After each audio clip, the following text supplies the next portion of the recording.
With the blades from now. Yay left C9. Oh, is that confirmed now? Hey, what it do, YouTube?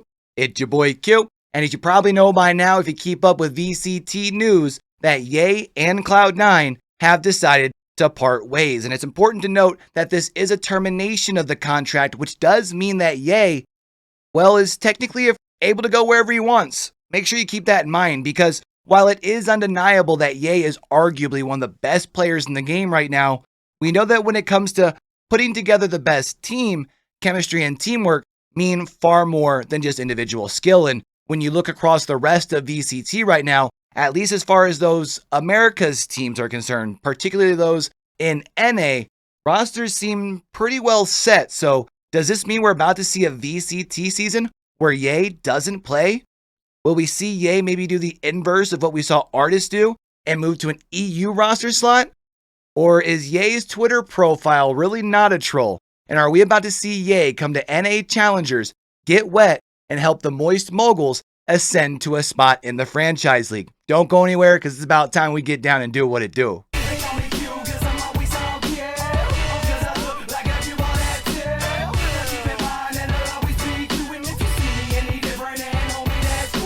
Now, it's important to realize that we really have no idea what the future holds for Yay, right? At least not for now. What we do know is that his contract has been terminated with Cloud9.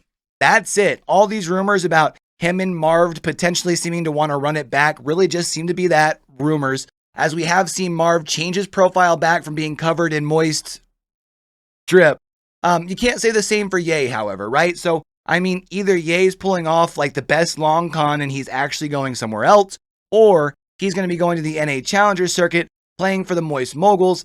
And trust me, I get just how odd it sounds to say that Yay could be left playing down in the Challenger circuit. But if you don't believe me, check out what they were talking about over on Tarik's stream the other day, talking about where Yay fits, doesn't fit, at least when it comes to the land of VCT currently. Man, that's so scuffed because there's 5 franchise teams, right? He's not going to 100 Thieves because they're cryo. He just got cut from Cloud9, so he's not being on Cloud9. He's not going back to Energy. He's not going back to Energy because they have Artis. Probably not going to Sentinels. Because they have Zekin and Tens, and like, what would he do?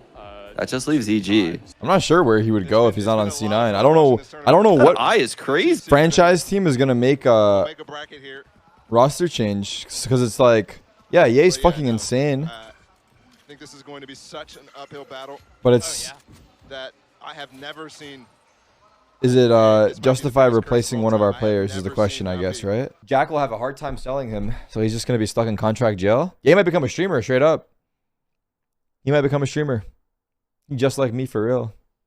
Yeah, I don't think any of these teams are gonna pick him up, like the NA teams. Maybe like M80 or Gar. I don't think those guys will either. And look, I get it. While I, for one, am not the type of person to believe that we've seen the last of Yay and VCT, and we see him join a list of former pros that are currently focusing on the content creation side of things, we can't really rule that out as a possibility, right? Now, it would definitely be a huge pickup for any of these teams and challengers to pick up a talent like Yay, but I can't help for a player like, let's say, Sim, who is Moist's current duelist, has to be feeling a little bit of that pressure that coming into this week, right? And actually, funny enough, Sim had their best performance thus far in Challenger Circuit this season. The only problem, though, even with that, Moist still ended up getting swept and gave Turtle Troop their first win of the season, and it never really looked like there was anything too promising to write home about on the side of the Moist Moguls. Which leads me to ask this question to you guys, YouTube. Does one player make that big of a difference at the Challengers level? Because that would be a big investment for someone like Yay, just for Moist to not be the team that earns that franchise spot, right? Let me know your thoughts down in the comments below. But as for now, I'm not completely counting out the option of Yay getting wet and earning another shot at VCT through the Challenger circuit, but I'm not 100% convinced that that's the move either. Mostly because like the investment is already so high just to get into the scene, right? And then you add a contract like Yay on top of that, the math just ain't mathing to me. I know that like Moist Critical has said in the past that he operates Moist at a significant loss, but that was even before the Valorant investment, which is rumored to be the biggest investment for Moist thus far. But Q, what about that $500,000 number that keeps getting thrown around about Yay's contract? That seems to be eerily close to that $500,000 Ludwig spent on this new Valorant team, right? Well, yes, but no. Esports, it's not a cheap business to get into, right? I mean, watch this guy's toast break it down for Ludwig here. $5,000 minimum. That's $5,000 for 5 players every month. Coach is also, you know, similarly priced. You're looking at $30,000 a month.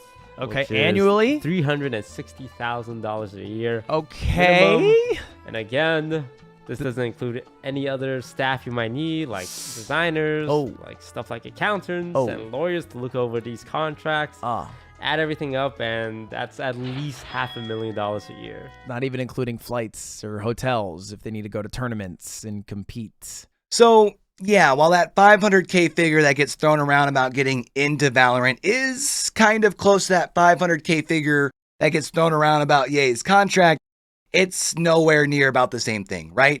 Meaning that if Moist not only got into Valorant, but also picked up Yay's gigantic contract, that's a very, very big investment for an organization that, quite frankly, has never really had a pulse on the competitive Valorant scene before, right? And they don't really have like a proven business marketing strategy to make money in this title either. But that doesn't completely have me convinced that this isn't the possibility for right now. Why, you ask?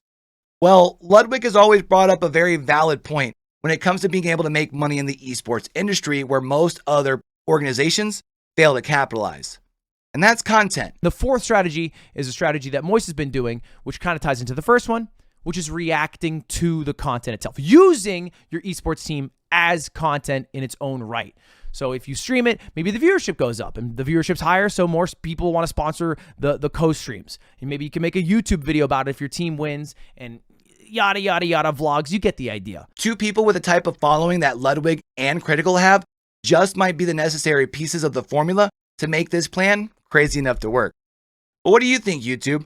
Definitely interested to hear your thoughts down in the comment below. Is there a chance that we've seen Yay complete his competitive Valorant days and takes the Tarik route to become a creator? Do we see Yay inverse that artist script and go to EMEA to get into VCT? Or does Yay join the duo of Ludwig and Critical and pull off the impossible? You already know we're going to be keeping tabs on it over here on the channel where we talk not only NA challengers, but a lot of VCT weekly. So if you enjoyed the vibes and made it this far, after leaving those comments down below, do me a favor and tap that like button because this is a newer channel. So those 2 things help me the most when it comes to that tough YouTube algorithm as I'm trying to get my content in front of more people. So I truly appreciate y'all's help. And remember, like I said, I do keep up to date as far as weekly Valorant news, updates, watch parties, and more over here on the channel. So if you're looking for a cool place to keep up on all that, make sure you hit that subscribe button, turn those notifications on. That way we can catch y'all right back here for some more esports. All right? And so we do catch y'all right back here for the next one, man. Don't forget, with everything crazy going on in the world today, be true, be you, be sincere, game hard and love hard. All right, y'all? It's your boy Q, signing out. If you ain't show something, you just don't wanna be me.